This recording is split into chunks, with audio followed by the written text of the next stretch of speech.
We've been using our profits to create revenue, and it has helped us stay lean. It's helped us not over bloat our company into hiring too many people. All right, and welcome to Slater Pod. Today on the podcast, we welcome Sean Hotwood. So, Sean is the founder and CEO of language solutions integrator Day Translations. Hi, Sean, and thanks so much for joining today. Thank you for having me. I'm glad to be here. So, where in the world are you recording this from today? What part of the world? I'm in Tampa, Florida. And it's in the middle of the summer. It's pretty warm. Yeah, I don't want to start talking about the weather, but we had the most recent episode where we were complaining about the weather here in Zurich and in London. Yeah, same here. It's crazy. But you guys are more used to it than we are. So you have aircon, we don't. Oh yeah, that's one thing I read about. I was like, well, how can you all survive without air conditioning? We have no That aircon. it feels like actually when you open the door in Florida, it feels like the heater, or like you're opening an oven. It's pretty Yeah. crazy. Same here now, except that if you go inside, like you're inside the oven. So There's no escape. there is no escape. All right, look, Oh let's my get God. started. We want to learn more about day translations. So first, want to ask you a bit about like professional background. Like you've been an entrepreneur for a long time. So tell us a bit about that, your background, and maybe then transition to just give us the kind of day translations pitch in a nutshell before we go and start talking about a lot of other interesting things. Oh, sure. Yes, I've been an entrepreneur for a long time. I've been running this business for 20 years. And I actually studied entrepreneurship in college. I always thought that I was going to do something and start my own business. I actually did some things like, even when I was little, I used to wash cars. When I was in college, I used to deliver flowers as like a business. But I used to do all types of stuff. But whenever I graduated college, I was always interested in languages. I studied languages from when I was really little. When I was 8 years old, I started learning Spanish. I started learning French when I was like 14. I started learning Laotian and all these different languages when I was in high school. And so naturally, I thought that it was a good idea to start a translation business. I would go speak to people just around my own city. I would go to different networking events and they would start asking me to do translations. So I would do that. And eventually I learned coding. I learned how to start my own website. I learned about marketing and I started Day Translations. I focused initially on Spanish, but after that, I decided let's just do all languages. So, yeah, from a love for languages from when I was really young, and an entrepreneurial spirit is how I started Day Translations. What's the history behind the name day translations? Is it like in one day or? That's a great question. It's the most important name for me in the world because it's my grandfather's last name. It's his name is Francis Joseph Day. He was a guy who inspired me from when I was really little. He sent me to computer camp when I was like 10 years old in Massachusetts all by myself. He sent me to all different kinds of camps, like learning how to survive in the wild. I was a Boy Scout too. I was so inspired by him, and so I wanted to keep the family name, and so I chose Day Translations. Plus, it's obviously a very simple, easy thing to remember. Day Translations, and so we've surrounded all of our branding around that name, Day Translations. We use the sun. We try to make sure that and a lot of people do get that idea that we're open all the time. It's always daytime, so we are open all the time now, just because of that. We're open 24 hours a day and even on weekends. So that's something that has really been helpful for us. You mentioned Laotian, so I spent some time in Asia. I haven't been able to go to Laos, but like Yeah. how would you like why what is like what type of language is Laotian like and why would you start studying Laotian? Well, that's interesting because my best friends in high school were from Laos.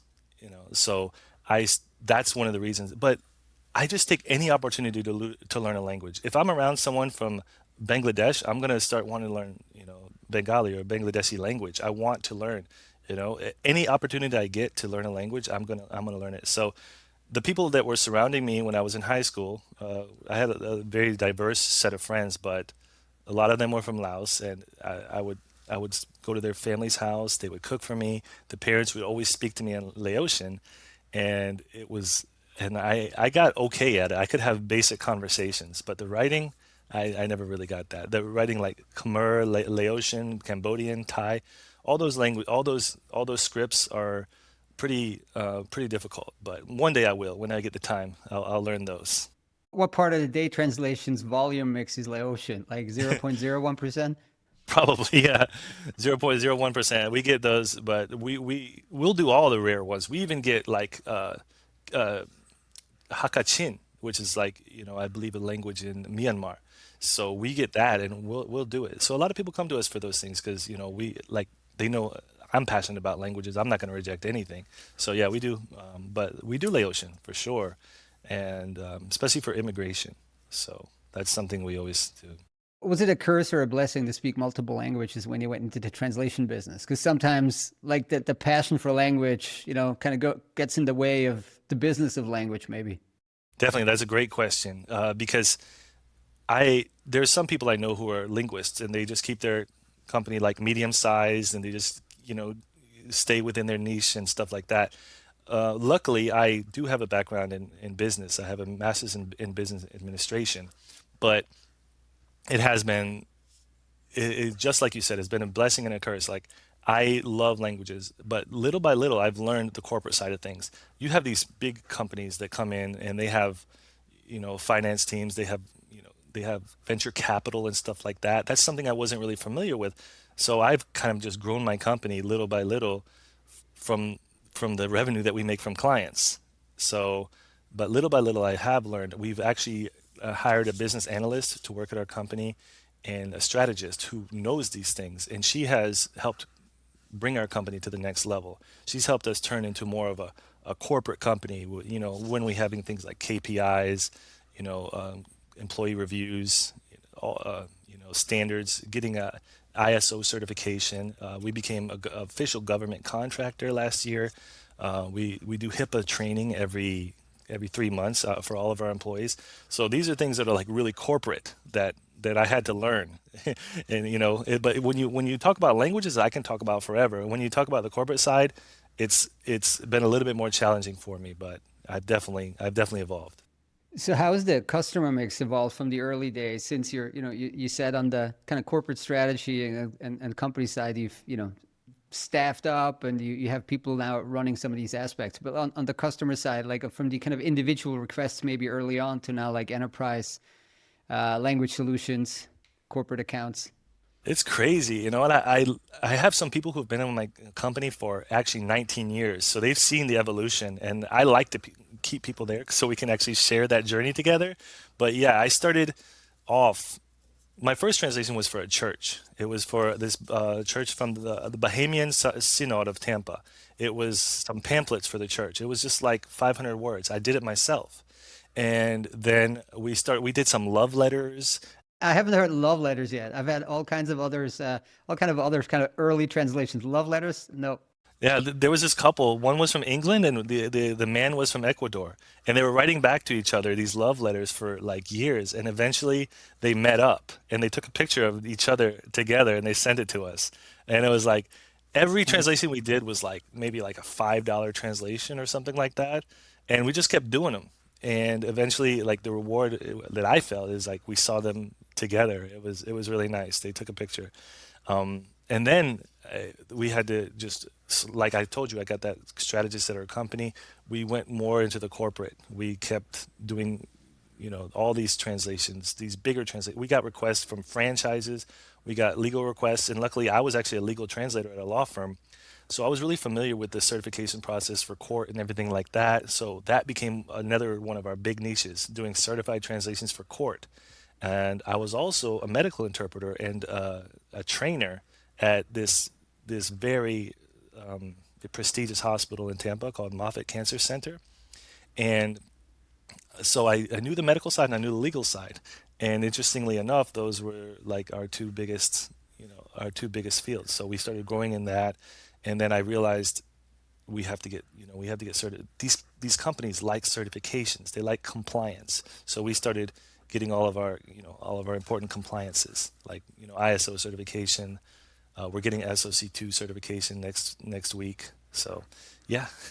When you get into these big RFPs, right? You need to have these certifications to check the boxes to even kind of get past that first hurdle before you even get to do the offering. Definitely. Those have been challenging, but we've won a few of them.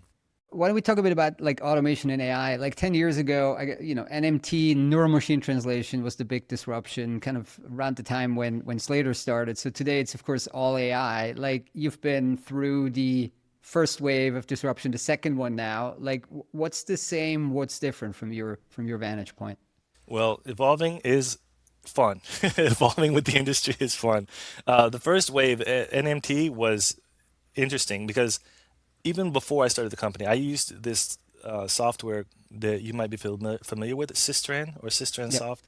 Yeah, definitely. that was what I was always using. That was what I used at the law firm, and then Google Translate was around, and then of course all these NMT companies. I was not really using them as much as I should have. We were really priding ourselves on a human translation company, 100% human. And we used machine translation maybe 10, 15% of the time. But when AI came along, I was already really into it. I had been studying, you know, different things. Like I worked with DID, D-ID, 11 Labs. I worked with Hugging Face, trying to, I always knew a lot about AI, and I had a lot of friends around me who were really interested in artificial intelligence, and we would have meetups and stuff. So I was like extremely prepared. I even used this company Lyrebird to. It was a company like even before the AI craze, Lyrebird, Lyre. It was Never heard of it it. was Yeah. yeah, they would just copy your voice, and they would you could say anything with your voice, Yeah. so I was really into it. And so when the AI craze came along, and it's not just for the translation industry, obviously it's for the whole world. I mean, law firms, hospitals, transcriptionists, everything. So I was really prepared for that. I was really prepared for that. And so we have implemented a lot of translation workflows in our company. We've uh, we've actually created our own LLM, a large language model we have, and so we that's the other thing we've done, because a lot of the RFPs that we've applied for, they kind of require you to have your own LLM. So that's something we've been doing. And we have a really good tech department, so I'm really into technology. Is it mostly used for like in-house productivity games, or have you productized some of that for the clients? The LLM, we are Yeah. productizing it, but it's something that we read some RFPs many months ago that said you need to have you should have your own for these like large government projects. So we created it for that, and we're going to be productizing it also, probably within 3 to 4 months. Yeah, Got it. our own LLM. We've got geniuses at our company, and I'm like, how did you guys do this? But Yeah. yeah, it's pretty nice. Yeah, I mean, it's just it's moving so quickly, right? So I mean, there's also a bunch of like open source stuff that one can customize, and yeah, very hard to keep up for everyone. Yeah, it's hard to keep up, but that's like kind of like everything in life. You have to stay keeping up. Like with your diet, you got to keep up. As soon as you start eating bad, it takes a lot longer to catch back up. Or exercise, stuff like that. When it comes to learning, it's a non-stop process. Once you stop, it's hard to get back on there. And so I've observed other people in my whole life, even when I was really young. Some people who like kind of let go and just that's not a good idea. Never let go. I mean, you can never rest. You can maybe take like a 3-day vacation maybe once in your life, but in this world now, you have to constantly be learning. It's a lot of pressure, but Hey, it's Sean, you're it, talking to a European here, three-day vacation. I mean, well, I don't know. It's American. People say that I have a very I work a lot. I haven't taken many vacations, but when I that's do, I always yeah. make sure it's like a work vacation, so I don't feel guilty, which is really people say it's bad. But like I'll go to a conference like in New York, and then I'll take a vacation at the conference and stuff like that, or You walk in something like Central that. Park for a day. Okay, Yeah, take a walk in Central Park. I'm like that okay. was my vacation, because I feel so like there's so much work to do, so I feel like I don't like to take really long vacations. So in terms of work to do, I mean, like, yeah, the language industry, language solutions, AI, it's super competitive, like hyper competitive. So, like, Yeah. you in leadership, are you also taking part in marketing and sales? Are you doing kind of sales calls yourself? Are you meeting clients like on a regular basis, or you'd like other people to do that, or you'd like to build the systems that bring in the clients? I do a lot of the sales myself, actually. I love doing it. I love speaking to the clients, and we've gotten to a good place where I kind of know my my position. We have a sales team, of course, but I'm always on the call with our clients. We're speaking, and then they're actually learning from me in the way I speak. And I'm like, and I tell them, be bolder. Understand that you can change the price, or understand what the client needs. When will we be needing machine translation? When will this client need AI translation? We have to know how to adapt. So yeah, I speak to a lot of the big clients. I do about two sales calls per day, and our team obviously does a lot more. But I'm always trying to be involved in the larger ones, and I would like to be involved in all of them if I could. But yeah, I'm really involved, because I know everything about the industry, and it makes the clients feel comfortable. Is it 100% remote these days, or do you still do like in-person visits to some key clients? I do in person sometimes, and I love it. I love it. I'm going to go to Houston coming up very soon. I went to Miami. I went to Tampa. I went to Washington D.C. I would love to, take a vacation and go to Mexico maybe. I've always wanted to go like Mexico City. I've never been there, and there's a lot of business in Mexico City. So hopefully I'll be able to go to Mexico City soon and take like a half vacation. There you go. Yeah, no, it used to be in my like prior uh, language industry day, OSI days. We used to have like a target for salespeople, two in-person client meetings a day. But that's when you all like that was in the mid 2000s, right? Yeah. Early 2010s. That's when like a remote call was like kind of odd. So you would have to Yeah. meet people like, and they were based Yeah. in at that time in Singapore and Hong Kong, which like you could just take an elevator and go like 10 floors up and meet another client. So it was more feasible. Oh, But now yeah. it's, yeah, it's so much. I mean, everything's remote. It's kind of, yeah, unless you're Yeah. in a very tight city. Uh, Hong can we Kong talk about sounds nice. interpreting? You launched an interpreting app back in 2019. That seems like good timing, kind of a remote interpreting app prior to the pandemic. So, um, can you just tell us a bit about the difference between kind of running a text translation business and then branching out into OPI, and maybe your thoughts around like how AI may be changing the interpreting in the future? Yeah, we did start it in 2019, and it took a while to catch on, but we did market it at the right time. We did start it at the right time. Again, I was actually a translator and an interpreter, so I knew it was very helpful in training the interpreters, because I knew what to tell them. I knew that I would tell them, you have to have a glossary, that you study before every interpretation. And some of the interpreters would say, like, oh, I don't want to study before the interpretation. I'm like, well, then we can't work with you. You have to study before the interpretation. You have to create if it's something about some difficult, subject, like something talking about cerebral spinal fluid. That's probably a hard word to translate in many different languages. You have to know that word if you're going to be, doing an interpretation. So we trained all the interpreters. The platform we made, I mean, we have an app in the iPhone store and as well as the Android store, as well as our app integrates with Zoom and Microsoft Teams now, and I believe it's in the ChatGPT store. There's like an app store in the ChatGPT store now, and I think that our app is in that one. So we have the technical expertise. I believe the day interpreting app. It's because we're called Day Translations. The app is called Day Interpreting, for interpreting. That app is really sophisticated. I mean, you can get an interpreter within 10 seconds. But when it comes with, as you had mentioned with AI, we already have that ready.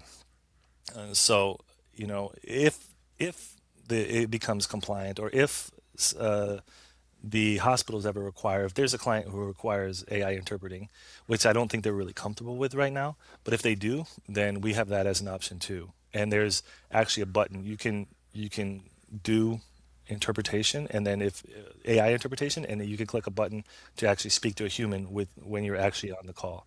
So we have that ready already. What should we call this? AI interpreting or AI speech translation? We Well, keep thinking about yeah, it. yeah. I don't know. AI interpreting. Some people call it live translation. Right. And, because us in the industry, we call it translation, translation. We call interpreting, interpreting. But the clients out there, they call it live translation, or they'll call it phone translation. So we have to kind of like adapt to the words that they use sometimes. But if I have the chance to talk to them, I'm like, well, interpreting is spoken and translation is written. But yeah, I go with AI interpreting. Yeah, interpreting. Now, where do you see most demand in your business? Is it mostly healthcare or schools or government, or what type of areas for interpreting? We have a lot. The volume is mostly legal, but Mostly legal. so Okay. mostly legal for us, but the revenue, I guess, would be higher in medical. In medical translation and interpreting, the revenue would be higher per client. And with government, it's the revenue is the highest, but like we were talking about those RFPs, we're trying to get them filled out correctly. We're trying to comply with all the things they're requiring, such as these ISO compliance, SOC 2 compliance, all these different trainings they want us to do. So yeah, so volume would go in order like legal, medical, government, but revenue in order would be government, medical, legal. You mentioned kind of the bootstrapping element of data translation that you've probably been approached by some of the, I don't know, private equity funds or other Yeah. kind of financial funds. So, how do you think about taking on or not, right?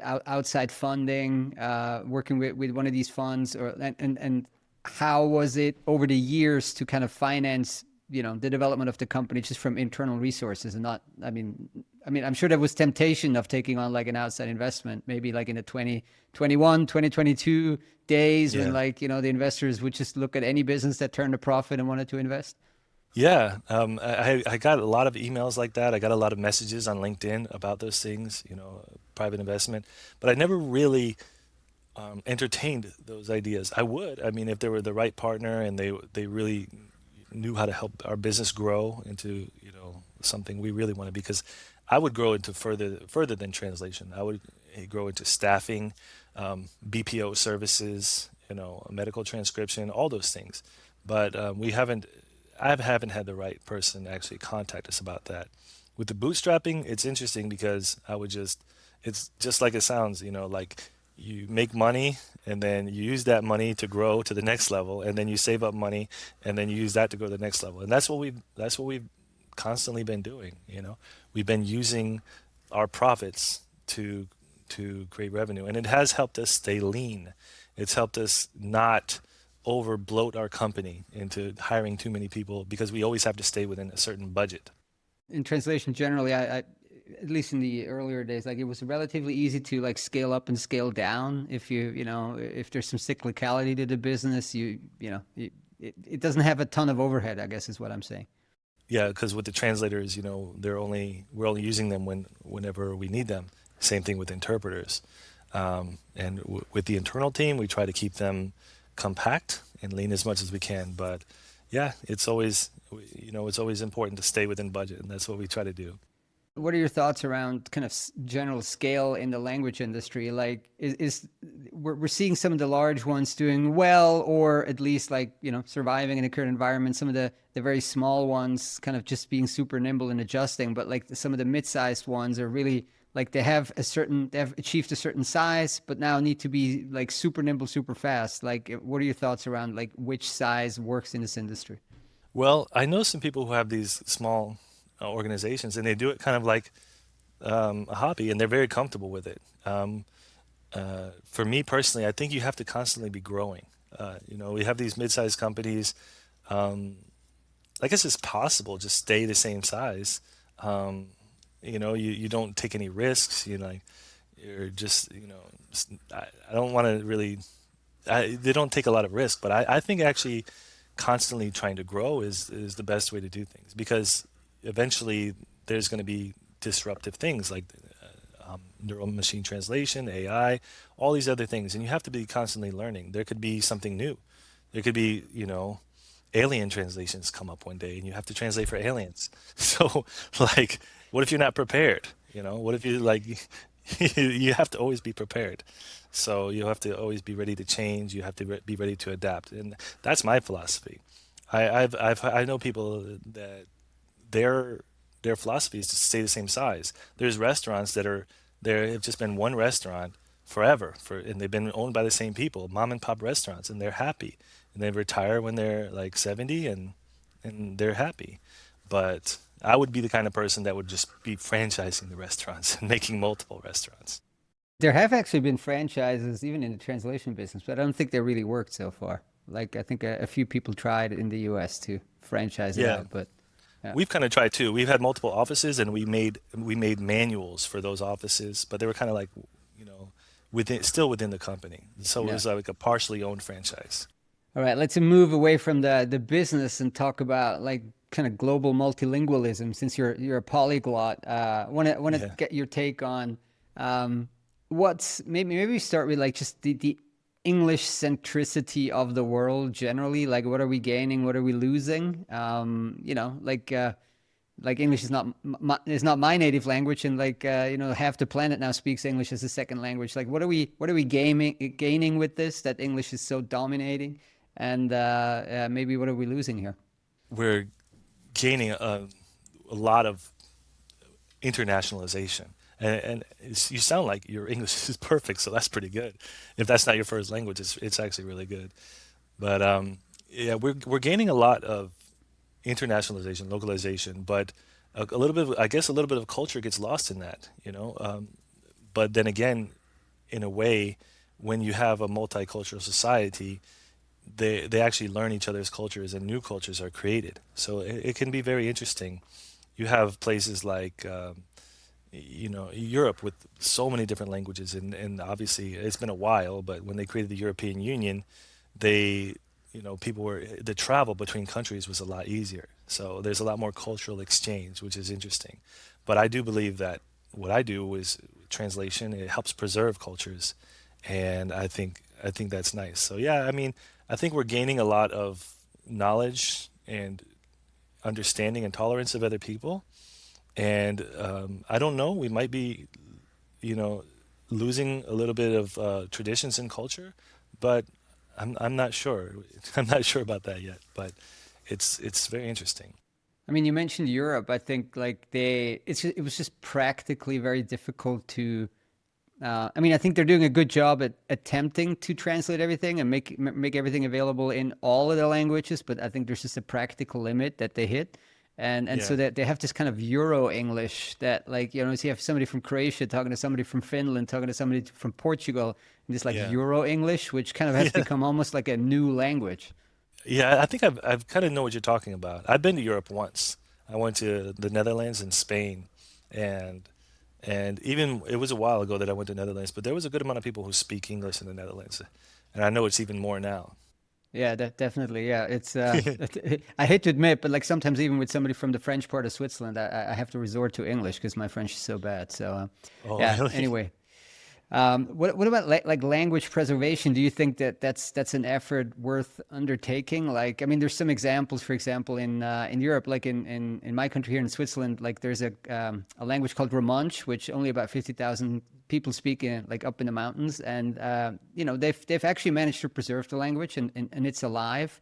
What are your thoughts around like kind of almost like government directed efforts at preserving languages?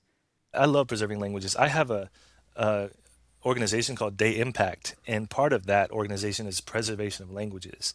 And I really believe in it. I think there's so much to be known, and there's so much to be lost if you lose that language.